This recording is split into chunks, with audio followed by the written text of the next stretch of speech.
Hello, internets, and welcome to my first Omega Ruby and Alpha Sapphire Wi-Fi battle. I know I'm a little late for this, a little late to the party, but I figured I should get to it eventually. I initially had planned to go up to 25 X and Y Wi-Fi battles before swapping over, but I got Oras a little early here, and actually I have quite a few decent battles saved up on it already.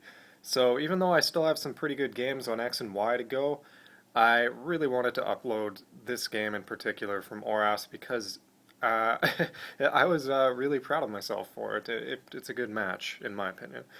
No particular history behind this battle, other than the fact I'd been trying to use this team for quite a while. I'd say 5 or 6 different games, and was not having much success for reasons that will become obvious when I go through team preview.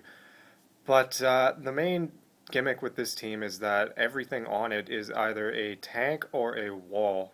There is only one poke with significant attacking power, and it relies on a little bit of setup to even do that much, and then everything else basically is here to inflict status. So I'll hop into team preview here. My team, I am using a Mega Sableye for the first time to be on this channel, I suppose. I had used him in a couple games prior to this and had more success with him, and I don't play him quite as well as I did in a few other games in this battle, but he still nonetheless is very useful. The thing about him is Mega Sableye has higher defenses than regular Sableye, but regular Sableye has Prankster, so you kind of have to time when to Mega Evolve so that you only do it when you absolutely need to, so you can keep that prankster priority as long as possible. So next up here, we got my Wigglytuff. Now, you're probably wondering, why are you using a Wigglytuff? Isn't that thing like terrible? And the short answer is no, it's not terrible, but it's just really underrated. In Gen 6, Wigglytuff got the fairy typing, which actually made it much better because now it gets a host of extra resistances and weakness to poison and steel isn't really too big of a deal since they're pretty uncommon attacking types. And Wigglytuff, I must say, has a very respectable HP pool of almost 700 at level 100. Or, well, no, sorry, a collective HP of almost 700. With max special defense and max HP, he almost reaches 700, is what I'm trying to say. But anyway, this is a Cleric Wigglytuff set that's roughly based on the same spread I use for my Audino, but I have a little special move on there that is unique to only a few Pokemon, including Wigglytuff, so stay tuned to find out what that is.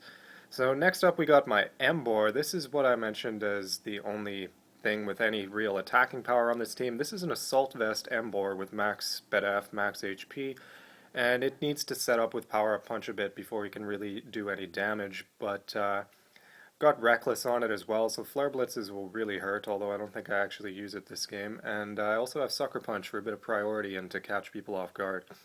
So next up we got my Spidefully defensive Xatu here. Uh, this is a really unique set on it.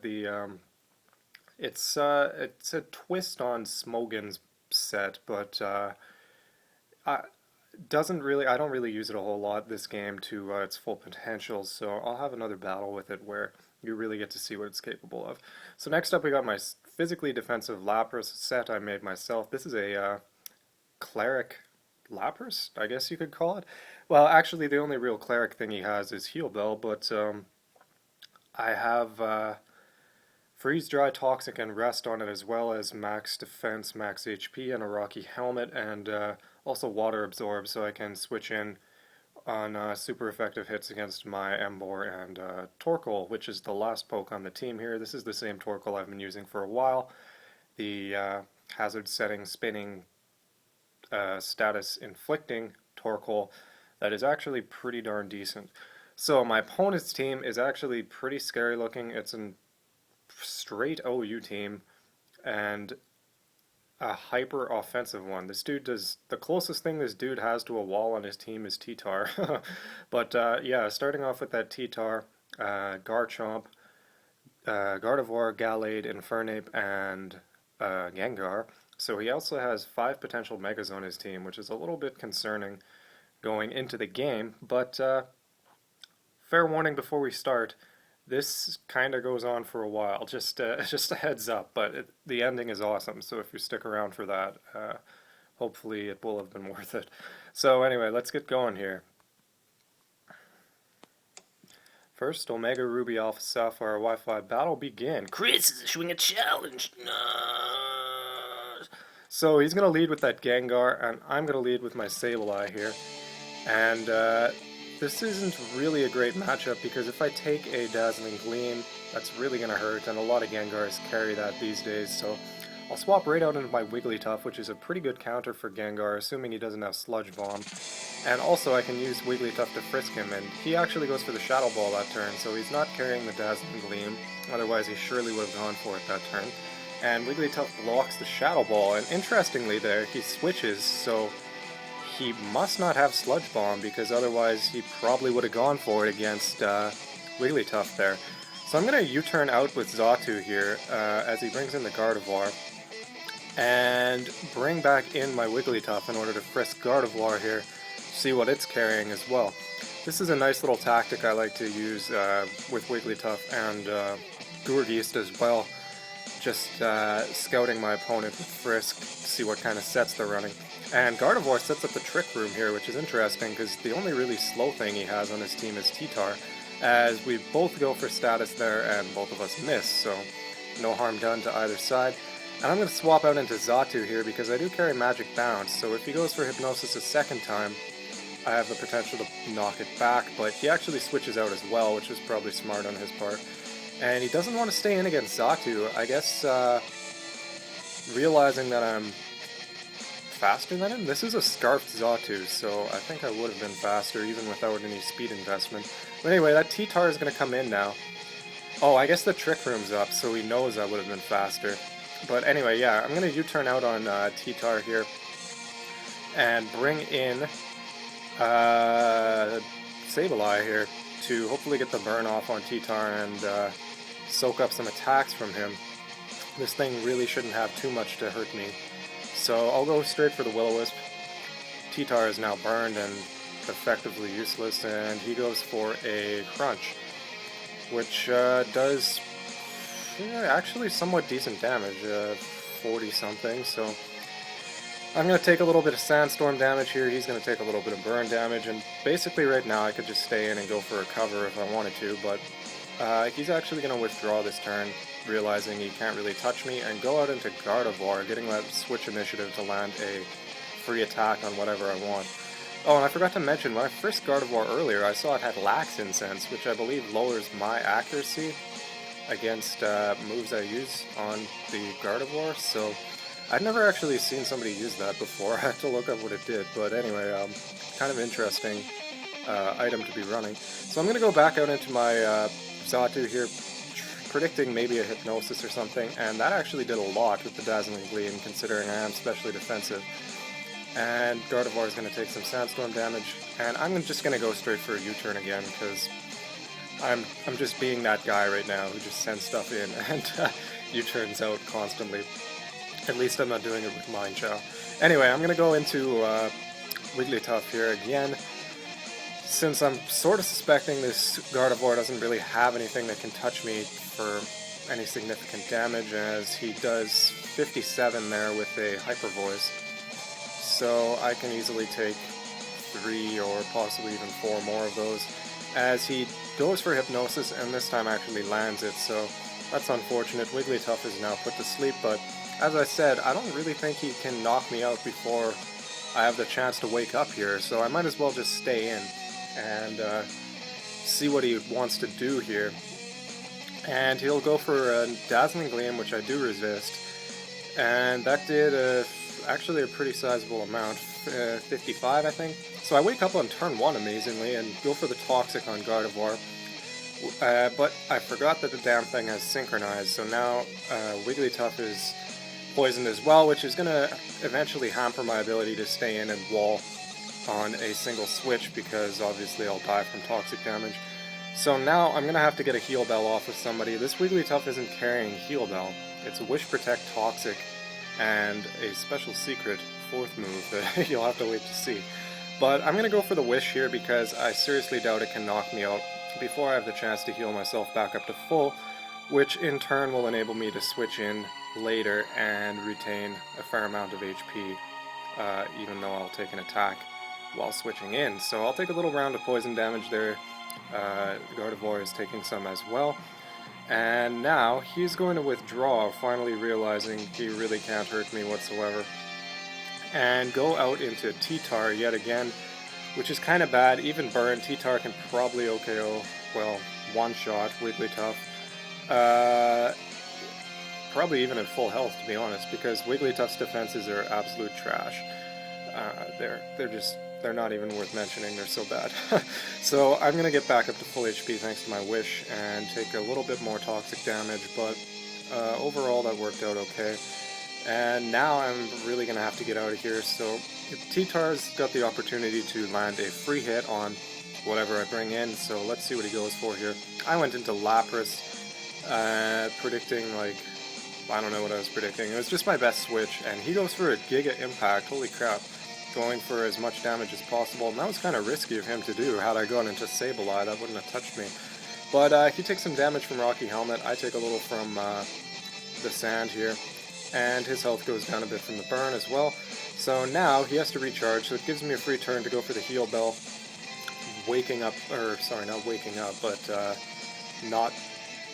healing my Wigglytuff with poison. Man, tongue-tied there.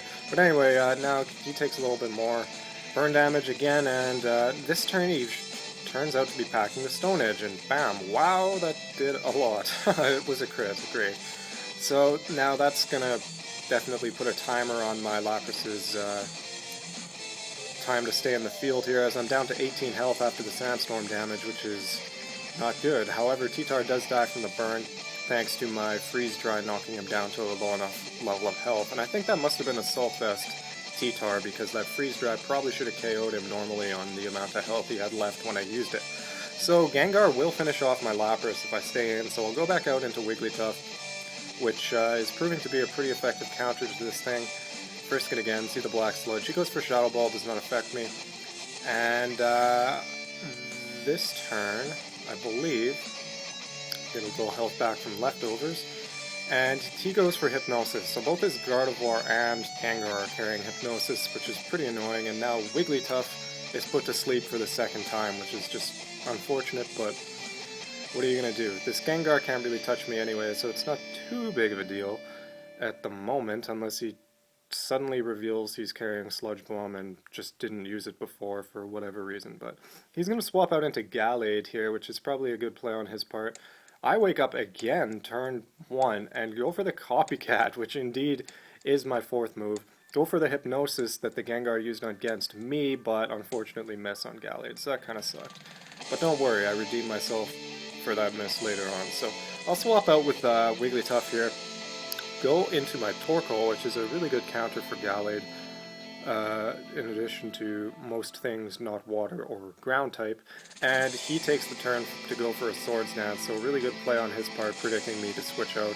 And this turn goes for a Psycho Cut, which does almost half, which is actually fairly impressive considering I have 400 odd defense at level 100.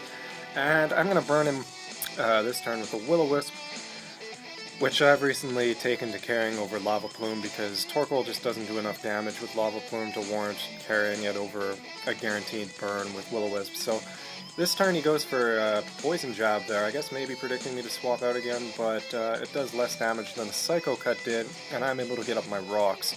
But I still might need Torkoal later, so now I'm going to withdraw and send back out my Sableye. I can block Psycho Cut or a Drain Punch if he goes for it, so sure enough this turn Psycho Cut comes in, does not affect Sableye, and come to think of it, Sableye is like a amazing counter to Gallade. Psychic and Fighting really can't do a whole lot to me, but anyway, Gardevoir is going to come back in now. Not a great matchup for my Sableye, and there's the Lax Incense coming into play as I go for the foul play against the Gallade as it was switching out. But I miss due to that 10% accuracy drop that the Lax Incense gave me. So now I'm going to be forced to swap again into my Wigglytuff here, and dodge a Hypnosis this time. Wigglytuff's little pink Furby ass just leaping out of the way of that ray of sleep and staying awake. So this turn I'm free to go for the Protect to stall him out with Toxic a little bit longer, and hopefully this turn he will die, which he does, so that is excellent. Now, he is free to bring in whatever he likes, which is going to be his Infernape. Not good. This is why I wanted to really keep my Torkoal alive for a little bit longer, because Infernape relies mostly on contact moves, and I'm carrying Rocky Helmet. Plus, I'm Fire type, so I'll resist if he goes for anything. And wow, Infernape is carrying Gong Shot. I've never seen that before, but that's pretty cool. It's a tutor move, so he's got that for a little fairy coverage. Pretty smart of him. It's a good thing I switched, I must say. And I managed to take 2 of them and get off the Yawn, which I am carrying to deal with things that I'm not able to burn. So that worked out alright. I was able to Yawn him just before I died there, and he actually didn't switch out, choosing to put his Infernape to sleep in exchange for wiping out my Torkoal. So he falls asleep now, and I'm going to send in my Emboar. Same type, but not the same Pokemon. But anyway, now I'll have a little bit of time to set up here, hopefully while he's asleep. So I'll go for a power-up punch here, boost my attack to +1. I do have Reckless on, so my Flare Blitz are really going to hurt, even without much boosting, but he actually wakes up turn 1 and gets the poison off on me. Or that might have been the second turn. Yeah, it was the second turn. So that really sucks that he got the poison, because now that's going to put a timer on the amount of time I can sit in the field, even like shorter than what it would have been already. So this turn I catch him off guard with the Sucker Punch, finish off Infernape, and drop 2, 69 health with the poison damage. So he sends in Gengar here, sort of thinking, well, he can't go for Hypnosis because I'm poisoned, so in a way that's a bit of a blessing, and I'll free to go for the Sucker Punch this turn and just OKO Gengar. So in a way, that poison damage kind of saved me a little bit. I wonder what that thing's other 2 moves were. All it used against me were Hypnosis and Shadow Ball the entire time. But anyway, Gallade's going to come in now, and I was kind of suspecting he might go for Swords Dance this turn, predicting me to go for Sucker Punch, so I just straight up attacked. And I really couldn't afford for that thing to get off with Swords Dance, so I don't mind losing Emboar in the exchange, since I would have been outsped anyway. Or I would have died anyway, I should say, had I gone for a straight attack, thanks to the poison damage. So now, Sableye can come in. This thing is not at +2 thanks to Swords Dance, so he really doesn't have anything to touch me. So this turn I'm free to Mega Evolve to tank hits a little bit better. And since I can't use a Foul Play with Prankster, I might as well have the best defenses I possibly can as I'm going for it. So, sure enough, take out the Gallade with the Foul Play there. And his last poke is Garchomp, which really isn't a bad anchor to have to go out to in the end. And here is his Mega 4-5 Pokemon later, and we finally see what it is, and this is a pretty serious threat that I have to get through with my remaining, actually I think at this point I still have 4 guys left, but several of them are pretty close to dead, Xatu and Lapras included. So this turn I'm free to go for Will-O-Wisp, tanking the Crunch, and that did a pretty sizable amount, but thanks to the burn I'm going to be able to take another one. Hopefully, anyway, and yes, okay, that didn't do hardly anything, and this turn I get a bit greedy, go for Foul Play when I should have gone for a Recover to sort of guarantee my survival, but this turn he's going to be able to outspeed again, go for Outrage, and do enough damage to the point that he is going to knock me out at the current level of HP I was at, and he is almost dead, so I gotta land, well, there's no way he can win at this point, basically, because I have 3 pokes left, and he has only 1 turn of burn left. So Wigglytuff's gonna come in here, and Fairy being immune to Dragon enables me to block the Outrage, go for a Copycat, and finish off the Garchomp in style with its own Outrage.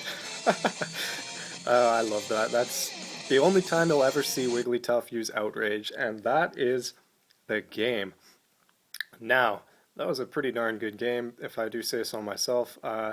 Like I said, I did lose like 4 or 5 games before actually winning this one because this team really isn't that versatile. It's kind of bad, honestly. If your opponent has anything with taunt, this team gets completely shut down. Uh, Encore ruins it as well. It's just not that great of a team, really. You've got to have a nice balance between walls and physical attackers, not 5 walls and a tank. But it was fun to use, and I really enjoyed this game I had with it. So, I hope you all really enjoyed watching. I will definitely have some more games uploaded from both X and Y and Omega Ruby as well, obviously, as that's the one I'm playing these days. And I'm sure to have some more interesting pokes down the line for you to use. The Move Tutors provided me with a lot of new options to use on some old favorites. Some new sets are now available, so stay tuned for that if you enjoyed this one. And with that, I'll see you all next time. Bye for now.